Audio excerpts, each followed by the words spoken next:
Deixa eu botar aqui no silencioso. Vamos lá, então, tá?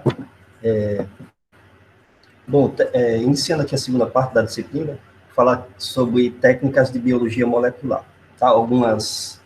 Falar, na verdade, sobre princípios, tá? Que é mais ou menos o objetivo da disciplina. Se tiver interesse, dá para encontrar essas técnicas mais bem detalhadas em outros materiais, inclusive vídeos, né? Só que na maior parte desses vídeos, o pessoal é da área médica, aí acaba que não tem tanta aplicação prática para nós. Mas o princípio de uso e funcionamento dessas técnicas são a mesma. Então, iniciando aqui, eu vou falar sobre espectrofotometria,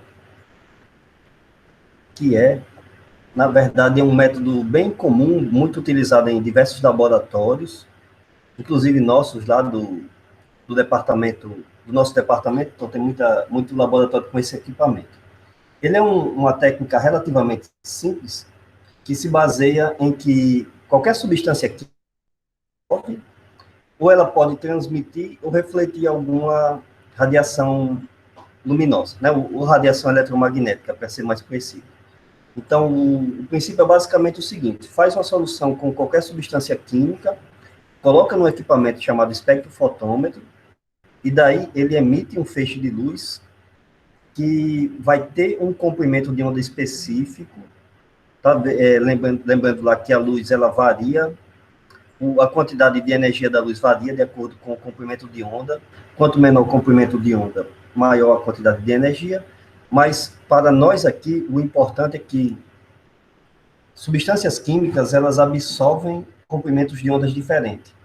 E aí, quando eu quero medir uma determinada concentração, eu faço uma solução dessa substância, levo para um equipamento e meço ela.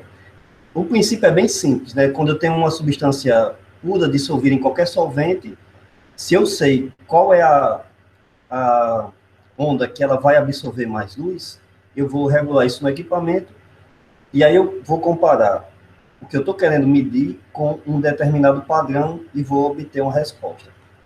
Eu vou colocar aqui um exemplo só para a gente entender. Tá? Isso aqui é um esquema mostrando como é que funciona o espectrofotômetro.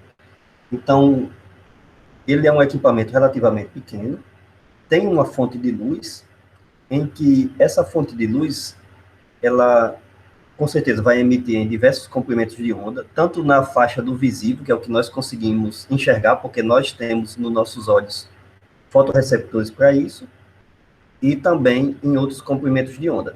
Só que esse equipamento, ele seleciona o que eu quero medir, tá aí no exemplo, mostrando uma seleção do amarelo, não é tão... Isso aqui é só para a gente visualizar, tá? Porque dentro da própria faixa de amarelo vão ter comprimentos de onda diferentes, só que nossos olhos não conseguem distinguir, mas o espectrofotômetro, ele distingue isso, tá? Ele seleciona especificamente determinados comprimentos de onda. E aí você observa, aqui na letrinha E, o feixe de luz selecionado, ele está passando por um recipiente. Esse recipiente aqui é chamado de cubeta, tá? Que é basicamente um recipiente que pode ser de vidro ou de acrílico, ou até de plástico também, dependendo da análise que você quer fazer, porque tem alguns materiais que eles absorvem... Chamado de quê, professor? Oi? É chamado de quê, o aparelhinho aqui? Ah, tá. Essa partezinha que está representada aqui na letra S se chama cubeta, que é basicamente um recipiente igual ao dessa foto anterior, tá? Que ele é onde a gente coloca a substância. Imagina, eu quero fazer uma medição de clorofilas. Então, eu pego uma amostra de folhas, por exemplo, quebro o tecido, né, macero o tecido, e aí eu obtenho uma solução, macero esse tecido juntamente com uma determinado solvente, eu vou obter uma quantidade dessa amostra e vou levar para esse equipamento para que ele meça quanto de luz está sendo absorvido pela substância. Então, isso daí vai ser diretamente proporcional à concentração daquela substância. Né? Então, imagina assim, peguei 3 gramas de folha, macerei, quebrei tudinho ali, bonitinho, dentro de um almofariz, né? Normalmente é o que o pessoal faz em laboratório, mas pode ser um equipamento mais automatizado. Aí eu vou obter uma solução, uma mistura, né, da minha amostra e coloco dentro dessa cubeta e levo para o espectrofotômetro. Por que é a cubeta? Né? Porque ela vai encaixar direitinho no local do espectrofotômetro que faz a leitura. Então, isso é padronizado. E, inclusive, ela tem um comprimento definido aqui, né? Normalmente 1 centímetro ou um pouquinho mais. Então, isso é claro que quanto maior for o comprimento, mais vai ter substância ali absorvendo radiação luminosa. Como é que eu vou medir a concentração? Eu vou principalmente comparar com um padrão, tá? Ou então utilizar fórmulas. No caso de clorofila, já existem fórmulas que aí quando eu vou ter uma determinada faixa da luz que está, uma diferença, por exemplo, entre a luz que está entrando e a luz que está saindo, isso aí se chama absorvância, ou seja, a quantidade de radiação que a substância está absorvendo, e daí eu calculo a quantidade na minha amostra. O princípio é bem simples, só que às vezes fica complicado pelo seguinte, a gente sabe que tem mais, por exemplo, folhas têm clorofilas A, clorofila B, tem outros pigmentos que absorvem luz também, normalmente para esses pigmentos é feito na faixa do vermelho, e aí para eu calcular, por exemplo, clorofila A e clorofila B, aí eu meço em 2 comprimentos de onda diferentes e tem fórmulas que descontam, que calculam direitinho esse valor, porque clorofilas B e clorofilas A têm um pico de absorção diferente, que é o que a gente encontra nos livros de fisiologia vegetal, como está mostrado aqui nessa foto, tá? Ou nessa figura, por exemplo. Então, veja, clorofila A. Eu tenho aqui no eixo X, comprimentos de onda, variando desde 400 até 700 nanômetros. É isso daqui que nossos olhos conseguem enxergar, mas, por exemplo, abaixo disso, que está no ultravioleta, e acima disso, que está no infravermelho, nossos olhos não enxergam, mas tem substâncias químicas que absorvem esses comprimentos de onda. Tá? Então, por exemplo, eu quero calcular a quantidade de clorofilas. Então, eu vou medir a absorvância no comprimento de onda máximo da clorofila B, que é o que está nessa faixa verde mais clara. Vou medir da clorofila A, veja que a clorofila A absorve um pouquinho também, aliás, a clorofila B absorve também um pouquinho, mesmo no pico da clorofila A, e a clorofila A absorve um pouco, mesmo no comprimento da clorofila B. E daí, para calcular, a gente utiliza fórmulas, tá? Então, o princípio é simples, mas aí quando a gente vai tendo misturas muito complexas, isso pode causar diferenças. Né? Por exemplo, durante a sua extração, pode ser que algum outro componente celular esteja presente ali e cause problemas. E aí a gente teria que fazer alguns testes para poder detectar isso. Mas, assim, ainda assim, é uma técnica bastante utilizada, bastante útil, quando a gente quer fazer um determinado estudo. Né? Imagina, eu quero comparar quantidade de pigmentos fotossintéticos em folhas sob estresse hídrico e em folhas em condições ótimas de irrigação, por exemplo. Então, daí eu posso pegar a mesma quantidade de amostra, né, por exemplo, 100 ou 200 gramas de cada uma dessas, de folhas em cada uma dessas situações, levar para o espectrofotômetro, que ele vai calcular para mim a quantidade desses pigmentos. Tá? Isso é bastante utilizado ainda na fisiologia vegetal, né, em diversas pesquisas que a gente pode fazer. Tem outros métodos, né, para se fazer isso, mas ele é relativamente preciso, desde que para você obter a sua amostra, você siga algumas recomendações, né, que são determinadas. Só que, né, para resolver esse problema da espectrofotometria, aí foram se desenvolvendo outras técnicas. Uma delas é o que eu vou mostrar aqui logo na sequência, que é a chamada cromatografia. O nome cromatografia, né, como indica, vem de separação de cores, mas eu vou mostrar daqui a pouco que não é apenas cores que a gente vai estar separando. No caso de pigmentos é muito tranquilo, porque a cromatografia ela vai separar exatamente pigmentos que têm coloração diferente. O problema da cromatografia é que, às vezes, a gente não consegue detectar a concentração. A gente detecta a presença ou não de alguns pigmentos, mas a gente não mede a concentração como o espectrofotômetro mede. Porque o espectrofotômetro ele vai medir a diferença exatamente entre a luz que está incidindo e a luz que está saindo. Tá? Então, daí a gente mede concentração. No caso de cromatografia, a gente separa os pigmentos, mas na maioria das vezes não dá para medir concentração. Dá para acoplar uma técnica de espectrofotometria junto com cromatografia para medir concentração, como eu vou mostrar mais adiante aqui nesse assunto, tá? Então, o princípio de cromatografia é exatamente uma técnica de separação. Ela é uma técnica de separação porque pigmentos ou substâncias químicas diferentes, eles vão ter afinidade diferente por uma determinada superfície. Então, o princípio é o seguinte, você está observando aqui nessa figura, tem um recipiente com um papel, tá? Isso aqui é um papel mesmo normal, em que tem substância, tem cores subindo aí, tá? Você vê que o processo está vindo de baixo para cima. Por quê? Porque o solvente que a gente utiliza, ele tem afinidade pelo papel. Então, ele vai subindo. Normalmente é um solvente inorgânico, aliás, é um solvente apolar, ou seja, que não tem cargas elétricas. Então, no papel vão ter tanto moléculas ali, principalmente de celulose, que tem afinidade por cargas elétricas, e tem outras que não têm afinidades por cargas elétricas. Tá? Próprias regiões de celulose também vão ter locais que são apolares. Então, a interação, ela vai carregando a substância, né, e aí ela vai migrando através desse local aqui. Se diz na cromatografia que existe uma fase fixa, né, ou seja, que fica paradinha ali, que é exatamente o papel, nesse caso aqui, e uma fase móvel. Essa fase fixa pode ser chamada também de estacionária. E a fase móvel é exatamente a que vai percolando.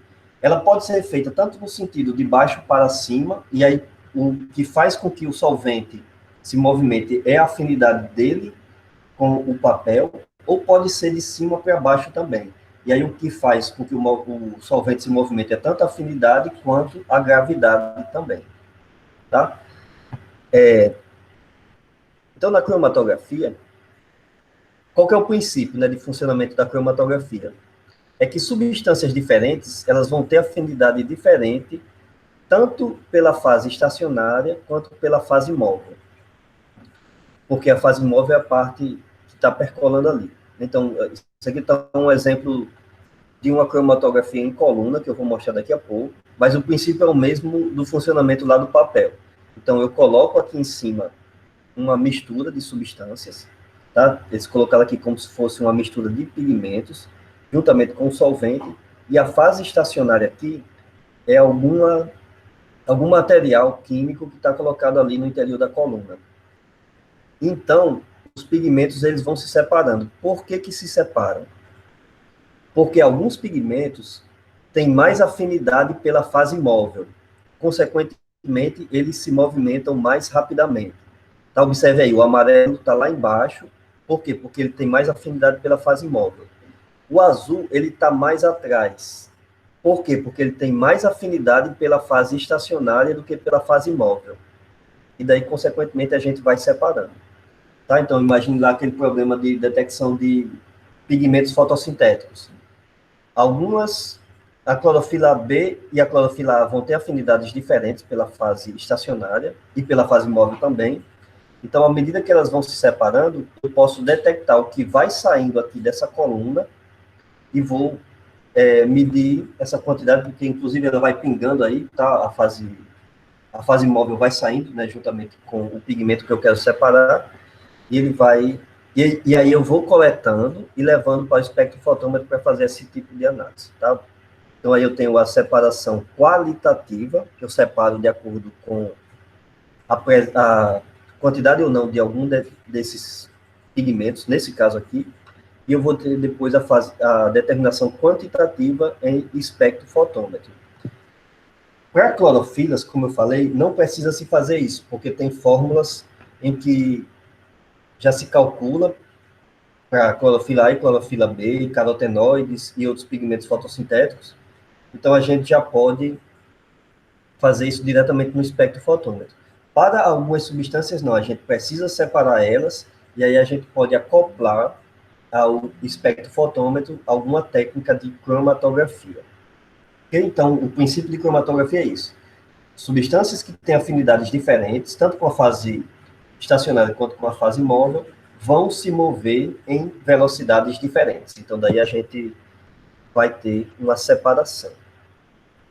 Tá? Espero que, por enquanto, esteja claro. Vou mostrar aqui mais alguns exemplos de cromatografia. Cromatografia começou a ser feita em papel. Né? Então, na década ali bem no início do século passado, né, nos anos 1900, bem no começo, até 1960, 1970, foi uma das técnicas mais utilizadas ainda dentro da biologia molecular. E daí, consequentemente, com muita aplicação para a biotecnologia. Diversos mecanismos complexos que foram sendo elucidados tiveram auxílio de cromatografia, como, por exemplo, para se chegar no modelo da dupla hélice do DNA, teve-se que fazer estudos de cromatografia para separar as bases nitrogenadas, entender a proporção entre elas, para depois tentar desenvolver um modelo, né, de por que cada uma das bases interage umas com as outras, e por aí vai.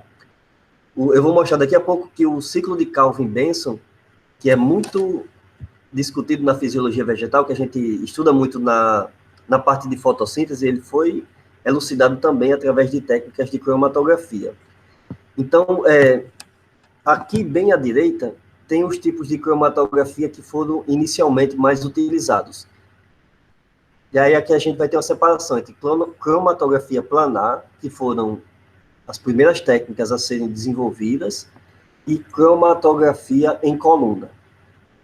Tá? A cromatografia planar, a primeira técnica a ser desenvolvida foi em papel, como eu mostrei ali na primeira figurinha que eu coloquei lá sobre cromatografia, e depois evoluiu para cromatografia planar em camada delgada, em que, ao invés de papel, se utilizam outras substâncias mais puras e, consequentemente, mais fáceis de serem controladas em laboratório, e aí a técnica evoluiu, né? Ela se tornou mais precisa.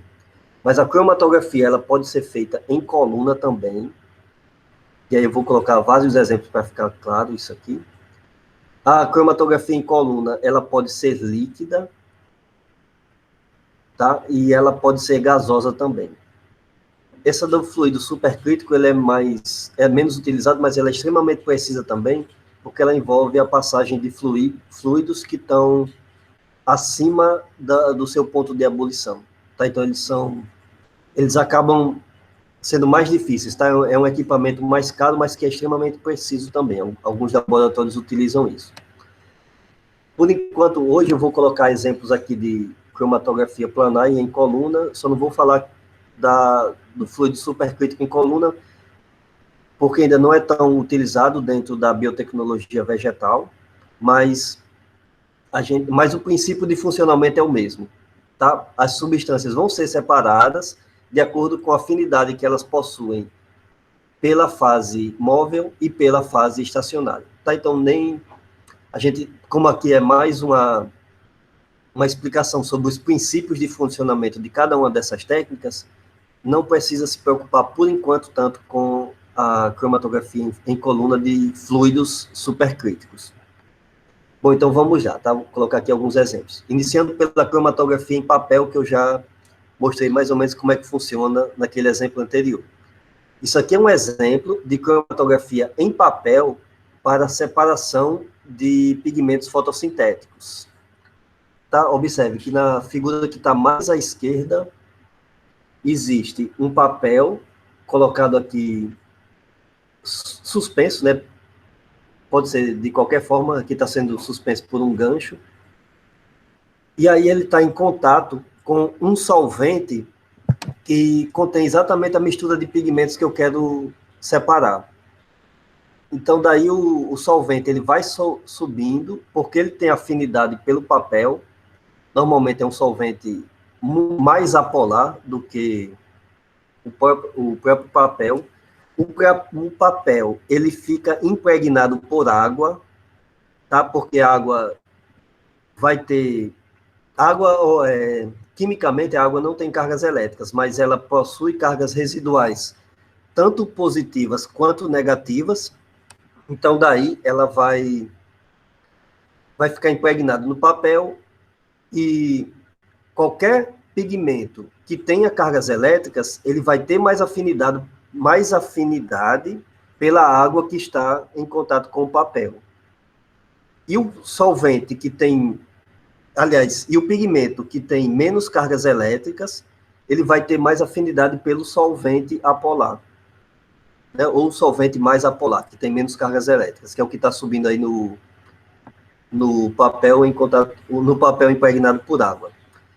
Então, observe o seguinte, clorofila B, ela fica lá embaixo. Por que ela se movimenta pouco? Porque tem muitas cargas elétricas, tem muita afinidade pela água que está em contato com o papel. Por que carotenoides se movimentam muito? Porque são mais apolares, têm mais afinidade pelo solvente apolar. E daí, dá até para calcular uma coisa chamada de valor RF, que significa exatamente a distância em que o componente que eu quero separar migrou, dividido pela distância total que o solvente migrou ali no papel. Ok? Então, você vê que dá para calcular esse valor. Como é que dá para calcular a migração do solvente? Porque eu posso parar isso, né? Digamos assim, chegou até uma determinada altura que eu já vi que separou bem, eu posso parar o movimento, posso tirar o meu papel do contato com o solvente lá no recipiente e levar para fazer uma avaliação. Então, aí eu posso calcular esse valor porque eu sei a distância que o solvente migrou, né? Dá para observar isso visualmente, normalmente. E aí eu vou, e como as substâncias que eu quero medir também tiveram uma migração diferente, eu posso separar elas. Então, inclusive, para alguns pigmentos fotossintéticos já tem esse valor de RF calculado. Isso daqui vai variar de acordo com o solvente utilizado. Tá? Tem alguns solventes que eles são mais apolares, então eles vão ter mais afinidade por pigmentos apolares, tem outros solventes que são menos apolares. E aí, se eu quero ter uma técnica de separação boa, eu vou testando solventes. Para pigmentos fotossintéticos, isso já está bem estabelecido, mas se é uma substância que você não conhece, aí você pode fazer alguns testes. Então, aqui está um exemplo com valores obtidos para separação de carotenos, xantofilas, clorofilas A e B, que são pigmentos que fazem parte lá da fotossíntese, né? Tudo, como eu comentei, dá para se fazer a medição desses pigmentos em espectrofotômetro, mas, por exemplo, espectrofotômetro para medir carotenos e xantofilas não dá uma boa precisão, então eu posso separar antes, levar depois, utilizando uma outra técnica para solubilizar novamente os pigmentos que foram separados, eu posso colocar em uma outra solução e levar para o espectrofotômetro, e aí eu meço com mais precisão, quantitativamente, cada um deles. Né? Então, já não é tão utilizado a cromatografia em papel, porque a cromatografia em camada delgada ou em camada fina, ela é mais precisa, né? Mas para, por exemplo, efeitos didáticos, isso ainda é bastante utilizado em alguns laboratórios, né? Em aulas práticas sobre separação de pigmentos. Então, por exemplo, né, isso aqui é um exemplo dessa planta aqui, que é uma conífera, que é a Taxus baccata, em que eles fizeram um perfil de pigmentos em cromatografia de papel, e aí você observa o que está mostrado ali no esquema, aqui já em dados realmente obtidos em cromatografia em papel, tá? Isso obtido na prática. Então, clorofila B lá embaixo, clorofila A mais acima, xantofilas e carotenoides mais acima não tão evidentes. Por quê? Porque provavelmente a concentração deles é relativamente menor aqui. Mas para eu ter uma precisão mesmo, para eu medir precisamente a quantidade, aí eu teria que utilizar uma outra técnica. Normalmente, espectrofotometria.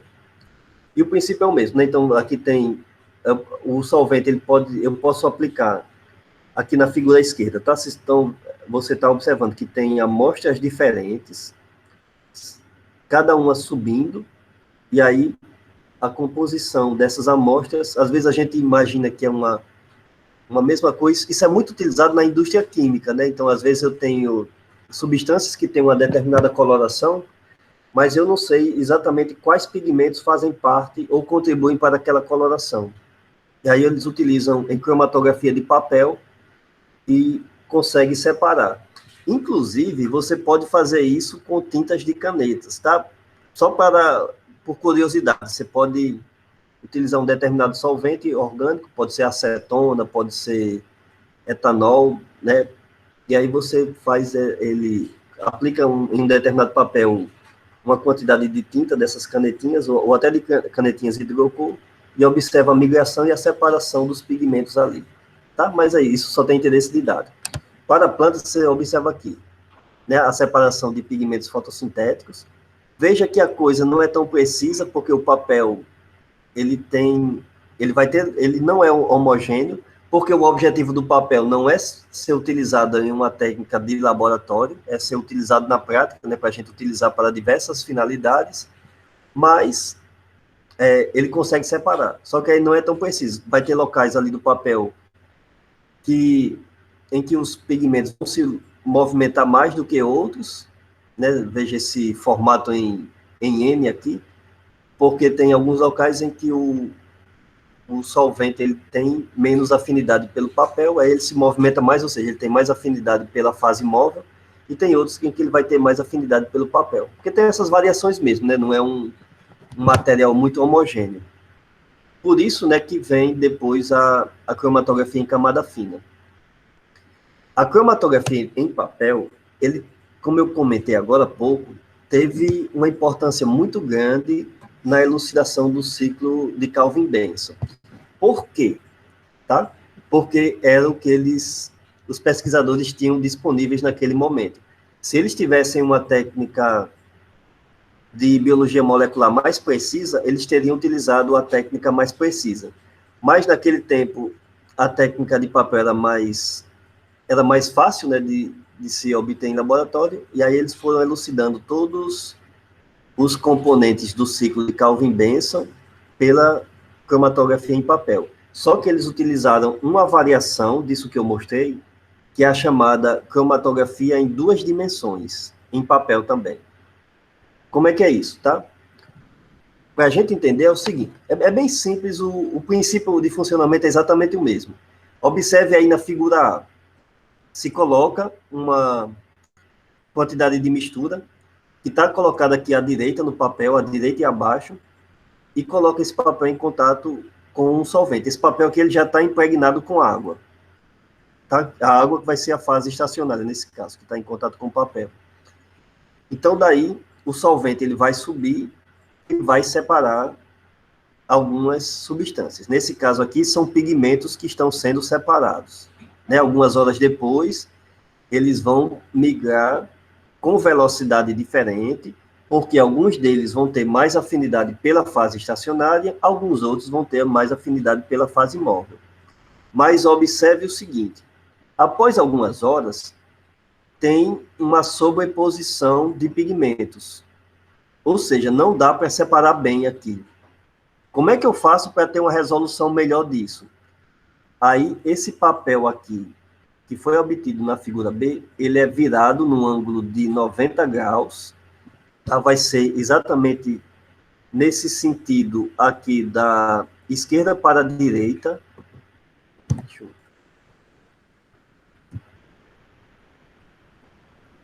Bom, não voltou aqui minha canetinha, mas dá para entender, né?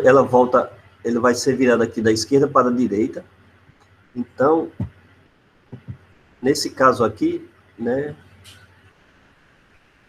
Agora vai. Tá? Então, tem um monte aqui da esquerda para a direita.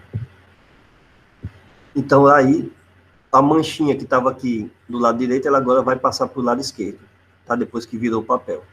E aí se coloca um outro solvente, ele está mostrado aqui de cor diferente, tá? Só para efeitos didáticos, ele pode ser incolor, normalmente é incolor. E aí, novamente, os pigmentos que foram separados ali, eles vão ter velocidade de migração diferente. Por quê? Porque já é um outro solvente aqui, eles vão ter afinidade diferente por esse outro solvente. E aí, aqui nessa segunda fase aqui, a gente tem uma separação melhor, tá?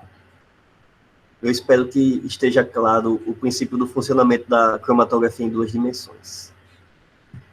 Então, o ciclo de Kelvin-Benson foi elucidado exatamente dessa forma. Então, vou colocar aqui como é que foi feito o experimento total. O experimento se chama experimento Lollipop, que traduzindo para português significa pirulito, porque o equipamento que os alunos utilizaram lá, ele se parece com um pirulito. Então, deixa eu mostrar aqui esse vídeo para a gente entender. O que é que os estudantes fizeram lá? Eles fizeram um cultivo de algas nesse recipiente que se parece um pirulito mesmo. Então, ele é côncavo, tá? Aqui a gente está vendo ele como se estivesse de frente, mas ele é mais fino nas laterais do que... Aliás, ele é mais fino aqui na largura do que nas laterais. Então, eles fizeram um cultivo de algas aí, colocaram elas no escuro e colocaram carbono 14. Foram aplicando carbono 14 ali. Por que carbono 14? Porque essas algas elas vão fazer fotossíntese e aí, consequentemente, o carbono radioativo ele vai sendo incorporado em moléculas orgânicas. Tá? Todas aquelas moléculas orgânicas lá que fazem parte do ciclo de Kelvin-Benson. Essas algas, então, elas eram iluminadas em períodos diferentes. Então, por exemplo, vou iluminar a alga com 1 segundo, e aí, logo depois, 1 segundo depois da injeção do carbono 14, então, depois que elas são iluminadas, se faz uma coleta de uma quantidade, como está mostrado aqui abaixo, ela é jogada num recipiente contendo álcool, e normalmente a temperaturas muito altas, então as células que caem ali, elas morrem, então, consequentemente, a reação química paralisa, tá? Ou a reação bioquímica paralisa. E daí, então, depois que paralisa a reação bioquímica, deixa eu ver se... Eu não estou mais encontrando meu cursor aqui. Então, quando paralisa a reação bioquímica, eles levaram isso daí para ser analisado, aplicaram isso em um papel e colocaram juntamente com o solvente. Então, eles vão migrar, os componentes químicos vão migrar de forma diferente, de acordo com a afinidade pela fase estacionária e pela fase móvel, e aí depois faz isso numa segunda dimensão, né? E aí separa eles mais ainda. Só que, lembrando lá, né, esses pigmentos, eles são radioativos.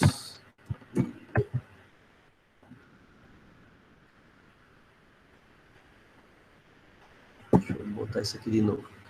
Esses pigmentos, eles são radioativos, então eles vão tendo afinidade diferente pela fase...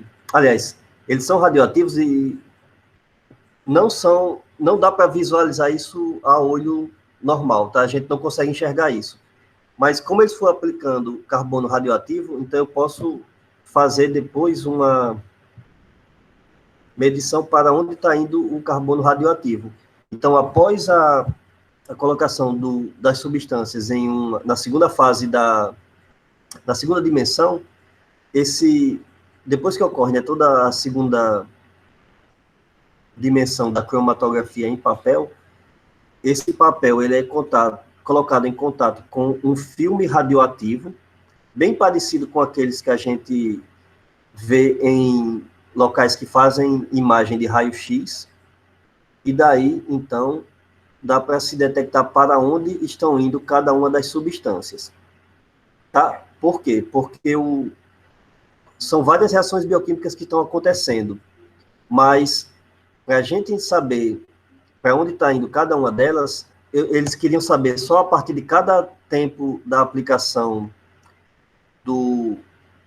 da iluminação, né? Então, 1 segundo, 5 segundos, 10 segundos após a iluminação e a morte das algas ali após esse tempo, eles foram vendo para onde cada uma das substâncias radioativas estava indo, e daí depois eles tiveram o trabalho que foi mais difícil ainda, né, porque a utilização dessa técnica já é difícil, eles tiveram que fazer diversas cromatografias, descobrir, porque depois que descobre para onde está indo cada uma das substâncias, tem que descobrir também qual que é essa substância, né? Então, a cromatografia em 2 dimensões ele foi acoplada a outras técnicas laboratoriais de detecção, e depois eles montaram todo o quebra-cabeça que é o ciclo de Calvin.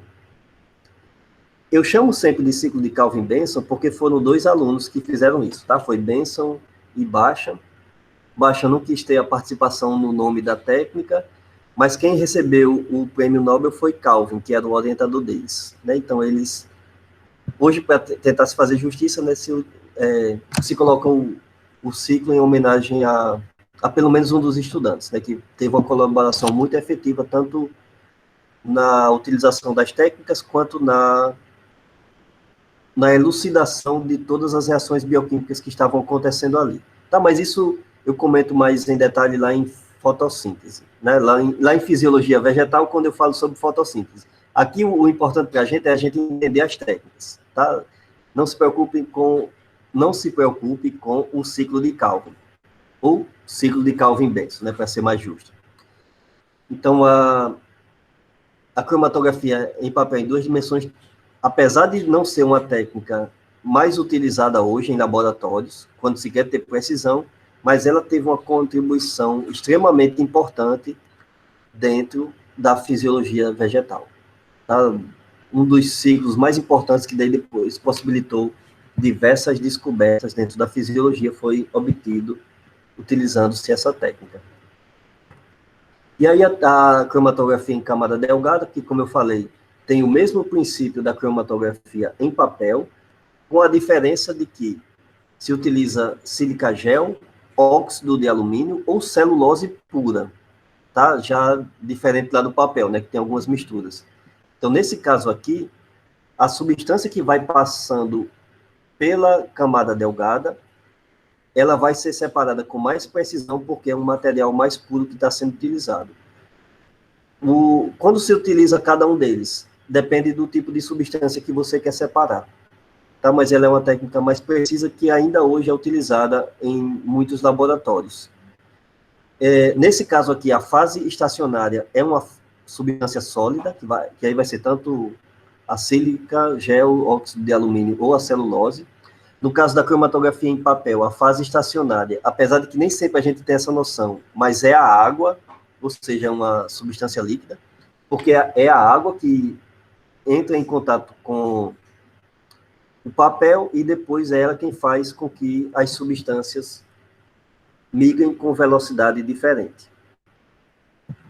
Ok? Bom, espero que esteja claro até agora. E daí, né, vem para a cromatografia. Beleza, qualquer coisa pode ficar à vontade. Então, daí a gente vem para a cromatografia em coluna. Na verdade, nesse caso aqui, cromatografia em coluna líquida. Daqui a pouco eu vou mostrar em coluna gasosa. Então, o princípio é exatamente o mesmo. Tá? Se coloca uma determinada mistura na coluna, essa coluna vai estar preenchida com alguma substância, vão variar esses materiais, que podem ser mais compactos ou menos compactos.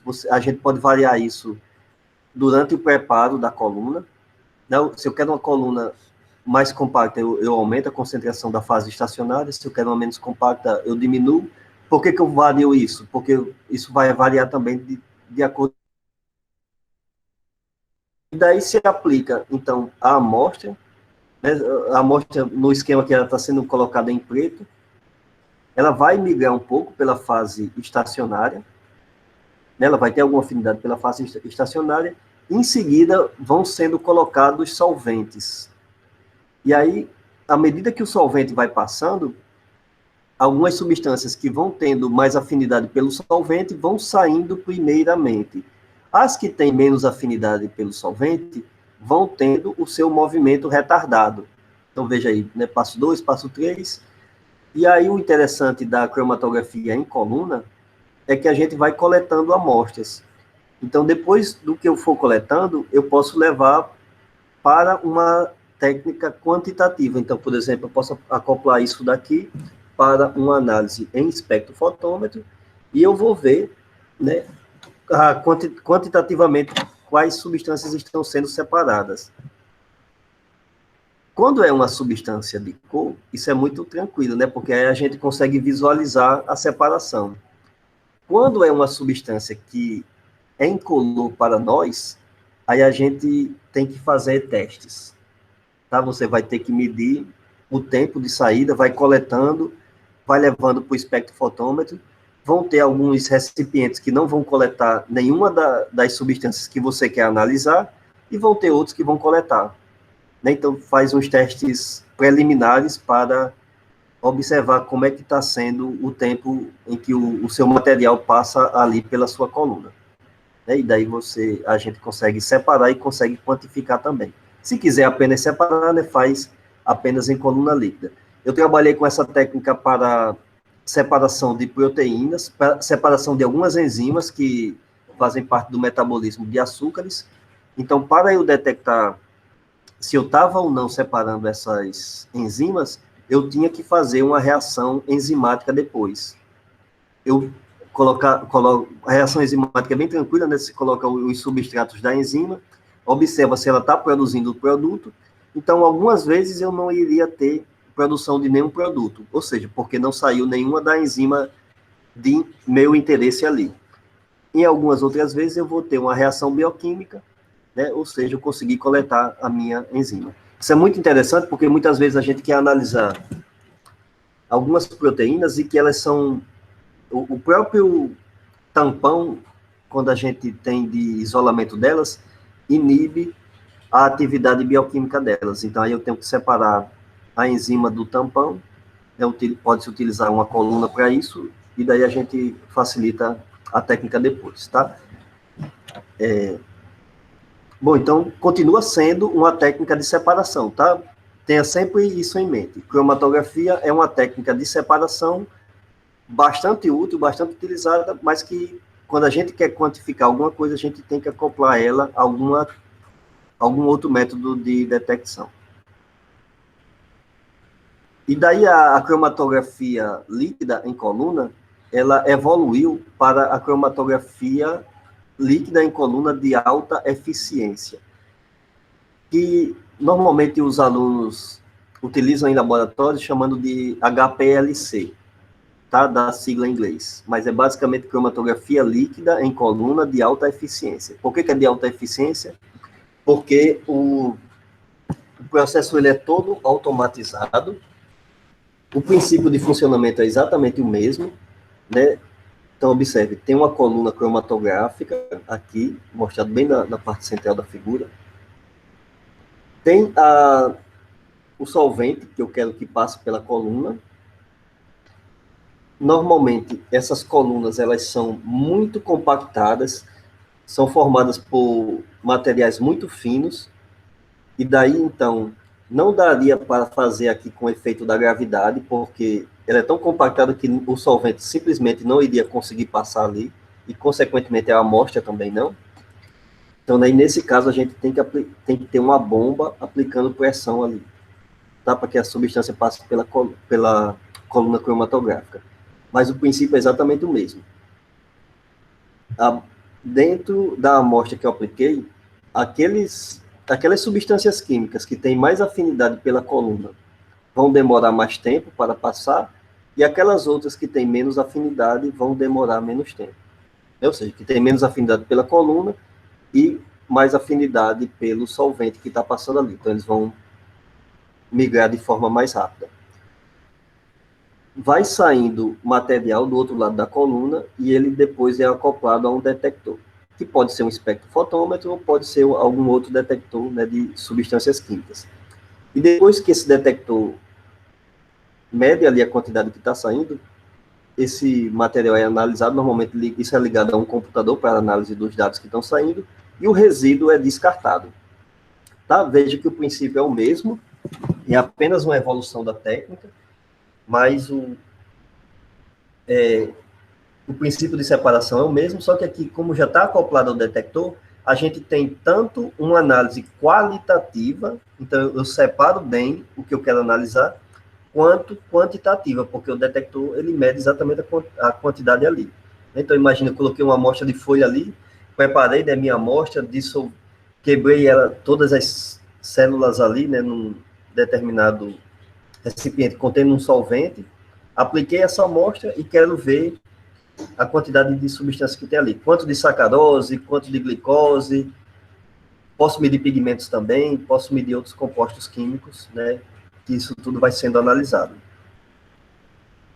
E o princípio da cromatografia gasosa é exatamente o mesmo.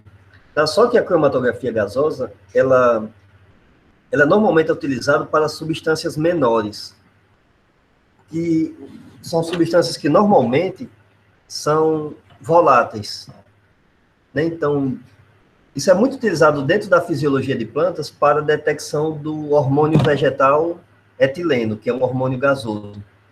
Então, eu obtenho amostras, também o princípio de funcionamento é o mesmo da cromatografia líquida, de alta precisão, só que aqui a fase móvel é um gás, já que a amostra, normalmente, que eu quero detectar é gasosa também. Isso é muito utilizado na indústria química, principalmente na petrolífera, para a detecção dos compostos voláteis que estão saindo ali. Mas é utilizado também dentro da biotecnologia vegetal, tá? Para a detecção de alguns compostos voláteis em amostras vegetais, como, por exemplo, às vezes etanol, né? O pessoal da indústria de bebidas utiliza muito isso. Quando a gente quer saber se uma planta está fazendo muita respiração anaeróbica, a gente pode coletar amostras e levar para análise aqui também. A coluna, ela normalmente é grande, ela pode ficar enrolada assim, né, como está mostrado aqui, porque ela é muito grande. Quanto maior for a coluna, mais vai, digamos assim, maior vai ser a possibilidade de separação de amostras. E aí a coluna, ela vai ter alguma substância sólida aqui, em que a fase gasosa, aliás, que está passando ali, ela vai tendo ou não mais afinidade pelo gás que está saindo do cilindro ou pelo material da coluna. Então, se ele tem mais afinidade pelo gás, ele vai migrar mais rapidamente. Se ele tem mais afinidade pelo material da coluna, ele vai migrar mais lentamente. E daí, então, ele vai ter tempos diferentes aqui ao sair pelo detector. O detector, né, nesse caso aqui é um detector, a gente não vai ter como utilizar um espectrofotômetro, porque é uma substância gasosa, então utiliza outros métodos de detecção, acoplados a um computador também, e aí ele vai registrando picos. Tá? Observe aqui, tem tanto registra picos, ou seja, são substâncias diferentes, que tiveram tempo diferente de retenção pela coluna cromatográfica, quanto dá para medir quantitativamente também, porque quanto maior a altura desse pico, maior é a concentração da substância. Então, é uma técnica bastante precisa, bastante utilizada em laboratórios, né? E automatizada também. Tá? O interessante é isso. Tanto a cromatografia líquida de alta precisão, ou de alta performance, quanto a cromatografia gasosa, elas são... dá para automatizar tudo. Tá? Inclusive, a aplicação das amostras, tanto aqui como na figura anterior, né, eu mostrei que a injeção da amostra ela pode ser feita com seringas, mas dá para, inclusive, automatizar tudo. Você obtém diversas amostras de plantas diferentes ou de plantas em situações diferentes, coloca nesse equipamento, ele automaticamente vai retirando e vai injetando na coluna, e aí ele vai passando lá. E essas colunas, elas podem ser reutilizadas, né? Depois que ela separa a substância, elas podem ser lavadas, tanto com um solvente ou com um solvente diferente para poder remover todos os resíduos, ou no caso aqui da cromatografia gasosa, com um gás que vai remover os resíduos, né? Então, dá para reutilizar essas colunas. Bom, espero que tenha ficado claro, tá? O princípio de funcionamento da cromatografia. Veja que é uma técnica que, por si só, se torna mais poderosa quando é acoplada a outras técnicas. Então, inclusive, vem o princípio do funcionamento da cromatografia líquida de alta precisão quanto da cromatografia gasosa. E agora, aqui, para finalizar essa parte inicial de técnicas de biologia molecular, eu vou falar de uma outra técnica bastante utilizada dentro da biotecnologia de plantas, essa sim, às vezes muito mais utilizada do que as técnicas de cromatografia, que são técnicas de eletroforese em gel. O princípio é parecido com o da cromatografia.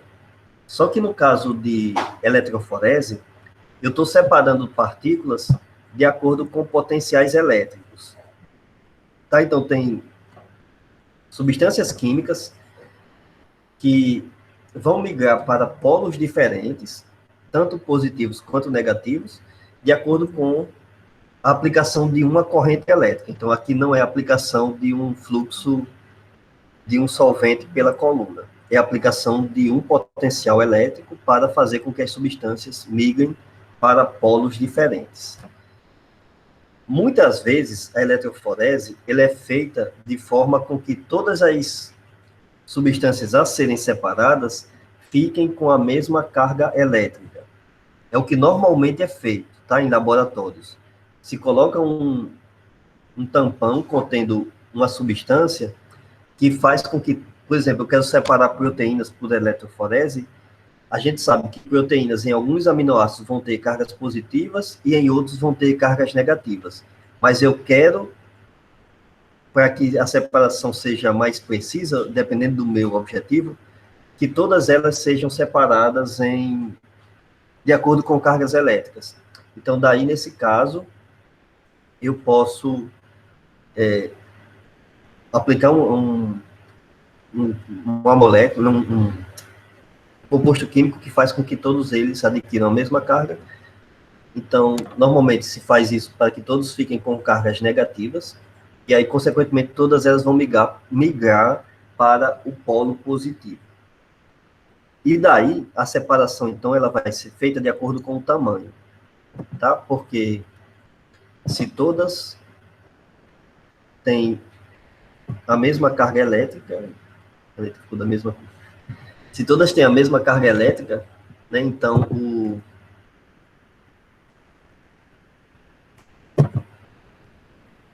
bom, deu para ver que é por tamanho, né?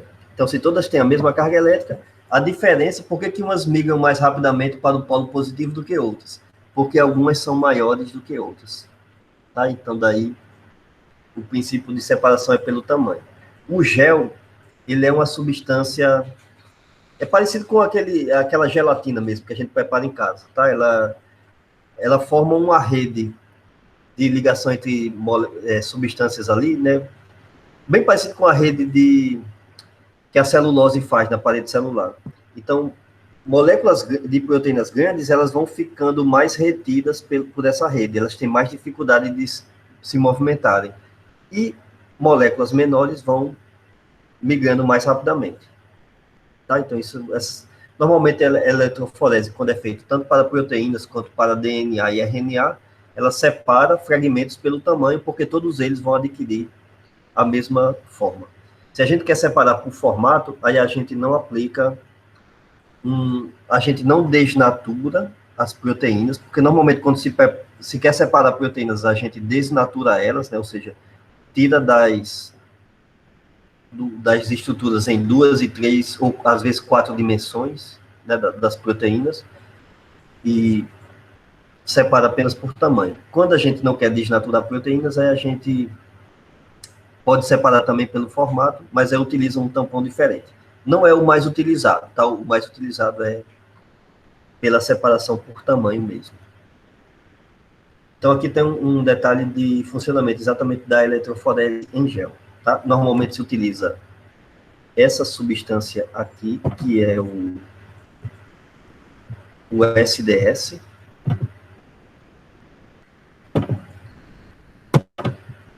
tá? Dodecil sulfato de sódio, porque ele faz exatamente com que todas as proteínas, quando no caso de proteínas, né, que eu quero, elas fiquem com cargas elétricas negativas.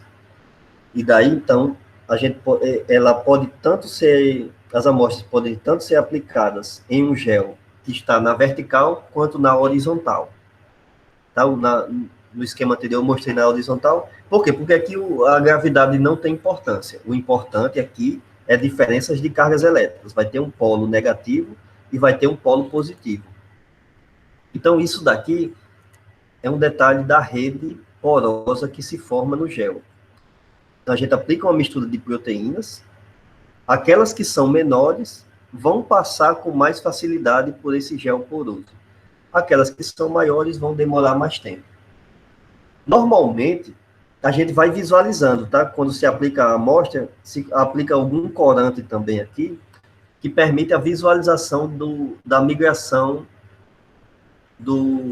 da substância aqui. Tá? Ou seja, é algum corante que tem cargas negativas, e aí ele vai migrando, e aí vai chegar num determinado ponto que eu vou paralisar a carga elétrica e vou analisar depois esse gel, porque normalmente quando para a corrida ali, a gente não consegue visualizar nada, né? Porque a gente não consegue, essas proteínas, elas não têm cores para nossos olhos. Então aí a gente vai depois utilizar uma outra técnica para a detecção, tá? Faz uma reação química com alguma outra substância, pode retirar partes do gel e analisar, pode fazer reações enzimáticas, né? Desde que a proteína não tenha sido desnaturada, né? Então dá para acoplar essa técnica aqui a outras técnicas também. Ok? Então veja que o princípio de funcionamento é bem parecido. Pode-se utilizar na fase de gel agarose, que forma um tipo de gel também, né? A gente tanto pode utilizar agarose quanto outros géis, como eu vou mostrar daqui a pouco. E aí ele vai formar exatamente aquela rede. Eu posso variar a concentração de agarose, né? Se eu quero separar com mais precisão, eu posso deixar uma concentração maior de agarose.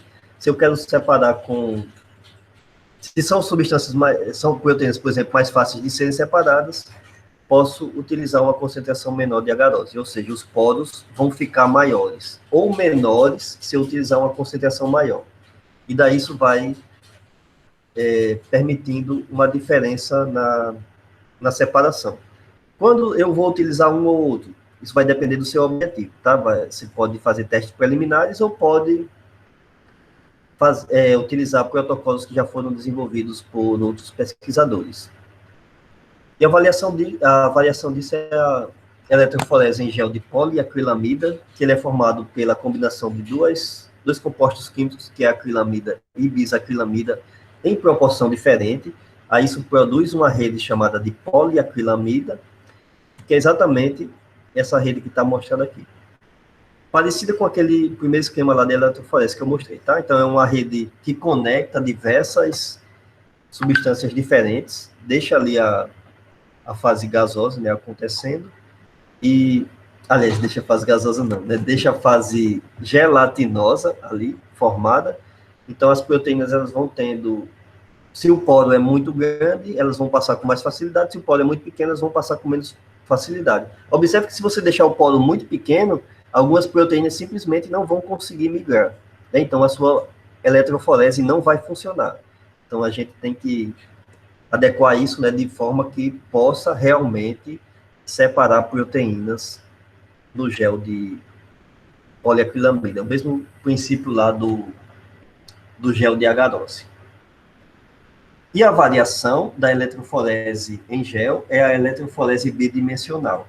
É o mesmo princípio lá da cromatografia bidimensional, tá? Então, aqui, a diferença é porque, para o funcionamento da eletroforese, o princípio é a aplicação de cargas elétricas. Então, a eletroforese em duas dimensões, ela vai separar em uma das dimensões, que é o que está mostrado aqui no eixo X, de acordo com o pH da proteína. Então, na primeira fase, não se utiliza o SDS, por exemplo, porque se utilizar o SDS, todas as proteínas vão ficar com a mesma carga elétrica e, consequentemente, vão ficar com o mesmo pH, né? Esse primeiro processo aqui é chamado de focalização isoelétrica, né? Então, vai separar exatamente pelo pH da substância. E na segunda fase, né? Na segunda dimensão, aliás, aí pode utilizar o SDS, porque aí a gente vai separar apenas pelo tamanho, né? A primeira separa por diferenças no ponto isoelétrico, que tem a ver com o pH da proteína. Se chama ponto isoelétrico porque a proteína, dentro de dentro de dentro de um tampão, aliás, ele vai ter vai variar o seu pH, então o ponto isoelétrico vai ficar diferente.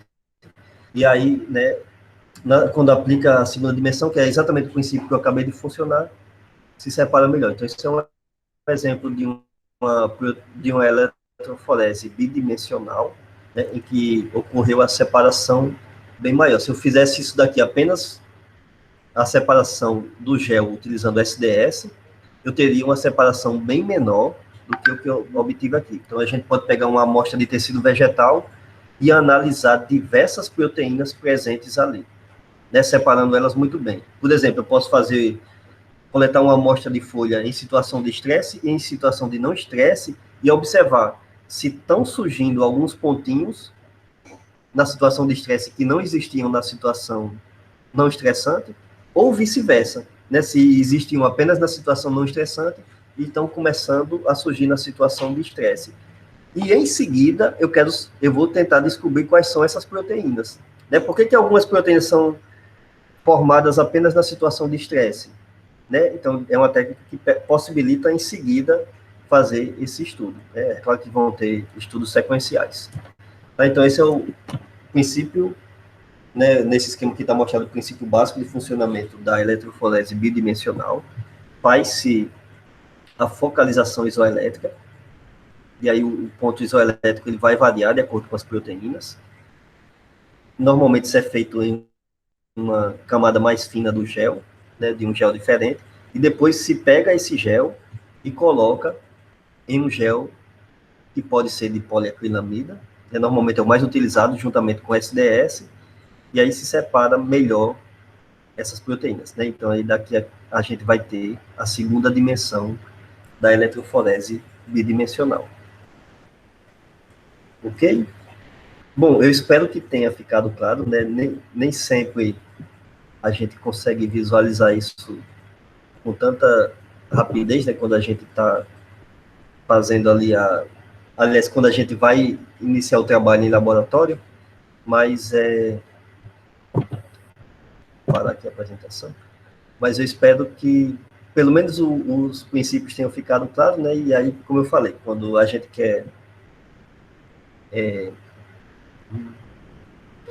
quer estudar isso em mais detalhe, a gente vai para outras análises, né? Acopla isso a outras análises.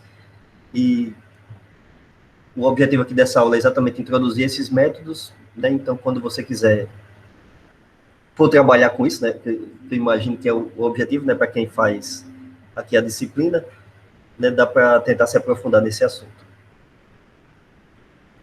Ok, Heloísa? Ok, professor. Beleza, então. Então, vou finalizar aqui a gravação. E daí, qualquer dúvida, né, fique à vontade para me perguntar. Certo. E vou deixar esse vídeo lá também no YouTube, tá?